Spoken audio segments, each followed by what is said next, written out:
नमस्कार दोस्तों, स्वागत है आप सभी का टीएलएम क्लास में। दोस्तों डिस्कस करेंगे आज एक महत्वपूर्ण सिद्धांत को, जो कि परिस्थिति परक सिद्धांत, इंग्लिश में बोले तो इकोलॉजिकल थ्योरी।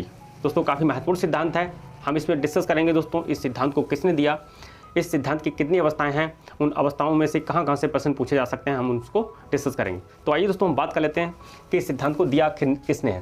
दोस्तों इस सिद्धांत के जो प्रतिपादक हैं वो हैं यूरी ब्रॉन फ्रेंड ब्रेनर। इनको हम शॉर्ट में ब्रेनर भी कह सकते हैं। तो ब्रेनर महोदय ने इस सिद्धांत को दिया और दोस्तों इस सिद्धांत में इन्होंने कहा कि बच्चे का जो विकास होता है, बच्चे का विकास सामाजिक विकास से किस प्रकार संबंधित है। इन्होंने इस सिद्धांत में बताया कि जिस वातावरण में बच्चा जन्म लेता है, उस वातावरण की जो आसपास की जो चीज़ें हैं वो कैसे बच्चे को प्रभावित करती हैं। जिस वातावरण में बच्चा जन्म लेता है वो अपने आसपास के वातावरण से किस प्रकार सीखता है, उनसे किस प्रकार प्रभावित होता है। ये सारी बातें इन्होंने इस सिद्धांत में बताई हैं। तो आइए दोस्तों हम बात कर लेते हैं इसकी स्टेजेस की, कितनी अवस्थाओं में इन्होंने इस सिद्धांत को बांटा। तो दोस्तों इस सिद्धांत की जो अवस्थाएं हैं इन्होंने 5 अवस्थाओं में बांटा है।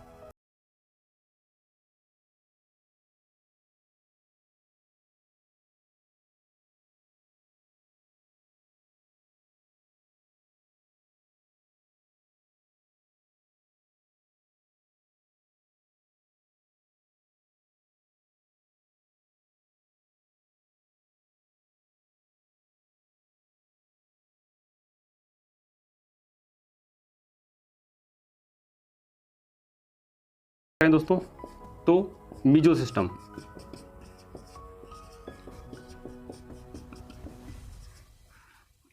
तीसरी की अगर बात करें दोस्तों तो हम उसे बोलते हैं एक्सो सिस्टम।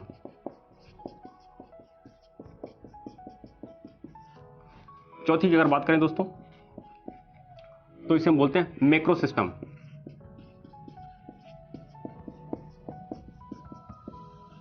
और पांचवी की अगर बात करें दोस्तों तो उसे हम बोलते हैं क्रोनो सिस्टम।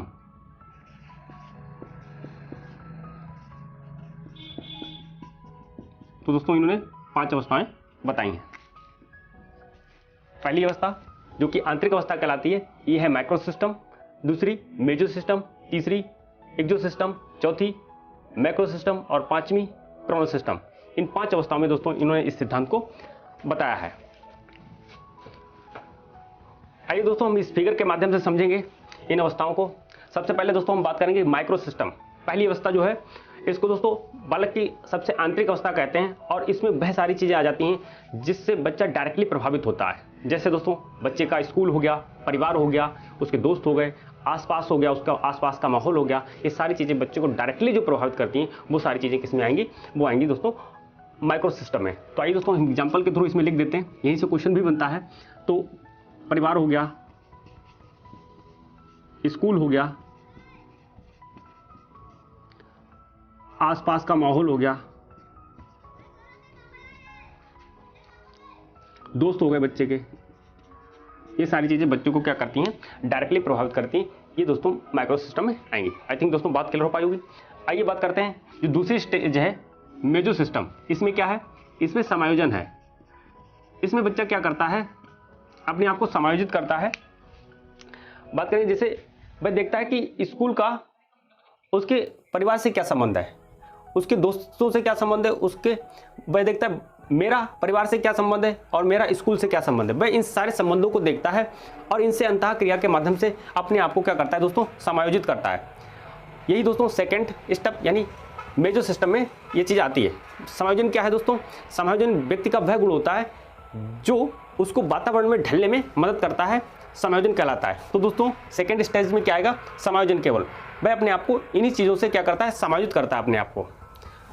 जो थर्ड स्टेज है दोस्तों, थर्ड स्टेज की अगर बात करें तो इसमें इस अवस्था में बच्चे क्या करता है, अब थोड़ा सा दायरा उसका बड़ा होता है तो उसको वो सारी चीज़ें प्रभावित करती हैं जो उसके संपर्क में नहीं है, वो भी उसको प्रभावित करना शुरू कर देती हैं। जैसे दोस्तों बात करें तो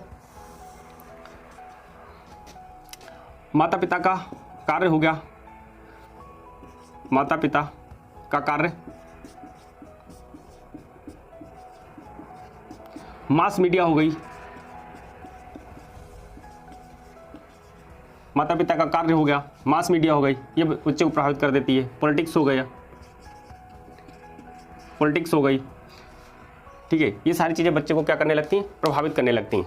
और अगर हम बात करें तो हम लिख सकते हैं इसमें मास मीडिया, माता पिता का कार्य, धार्मिक स्थल, सोशल हो गया, समाज हो गया, ये सारी चीज़ें बच्चों को प्रभावित करती हैं। एक जो सिस्टम है ये सारी चीज़ें आएंगी, थोड़ा सा दायरा बड़ा होगा। आइए बात करेंगे हम फोर्थ सिस्टम की, मैक्रो सिस्टम।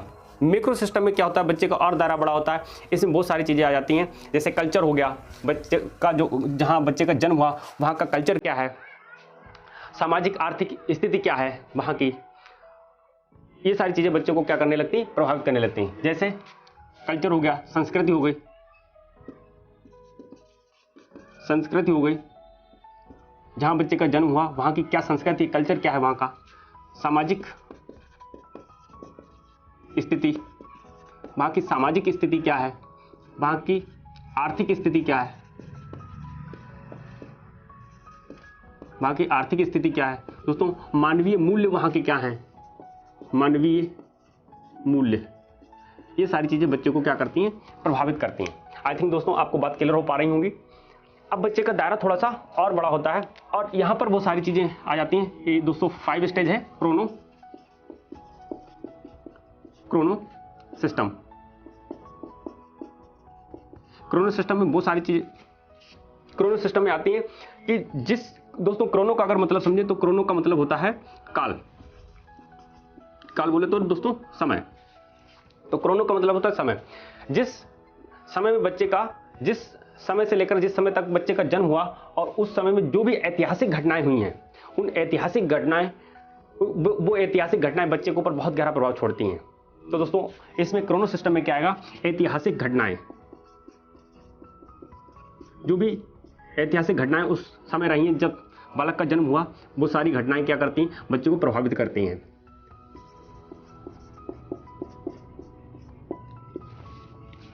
आई थिंक दोस्तों आपको बात क्लियर हो पाई होगी। आइए हम इसको एक बार फिर से समराइज कर देते हैं। बात करेंगे दोस्तों परिस्थितिपरक सिद्धांत की, तो इसे दिया है यूरी ब्रॉनफेन ब्रेनर, इन शॉर्ट में ब्रेनर भी आता है। इनकी 5 अवस्थाएं हैं, माइक्रो सिस्टम, मेजो सिस्टम, एक्सो सिस्टम, मैक्रो सिस्टम और क्रोनो सिस्टम। अगर हम माइक्रो सिस्टम की बात करें तो माइक्रो सिस्टम में बहुत सारी चीज़ें आ जाती हैं जो बच्चे को डायरेक्टली क्या करती हैं, प्रभावित करती हैं, जैसे दोस्त, परिवार, स्कूल, आसपास। मेजो सिस्टम में बच्चा अपने आप को समायोजित करता है। और तीसरी अवस्था जो है उसमें एक्सो सिस्टम में बच्चे का माता पिता का कार्य, मास मीडिया, पॉलिटिक्स, धार्मिक स्थल, समाज, ये सारी चीज़ें बच्चे को क्या करती हैं, प्रभावित करती हैं। वहीं बात करेंगे चौथी जो स्टेज है मैक्रो सिस्टम, इसमें पूरी संस्कृति आ जाती है, बच्चे का जन्म किस संस्कृति में हुआ, वहाँ का कल्चर, सामाजिक स्थिति वहाँ की क्या है, आर्थिक स्थिति क्या है, मानवीय मूल्य क्या है, यहाँ से क्वेश्चन बनते हैं दोस्तों। और बात करेंगे जो लास्ट स्टेज है क्रोनो सिस्टम में जो जिस काल में बच्चे का जन्म हुआ उस काल की क्या ऐतिहासिक घटनाएं रही हैं, वो सारी घटनाएं बच्चों को क्या करती हैं, प्रभावित करती हैं। आई थिंक दोस्तों आपको बात क्लियर हो पाई होगी। आप चाहें तो दोस्तों इसका स्क्रीनशॉट ले लीजिए।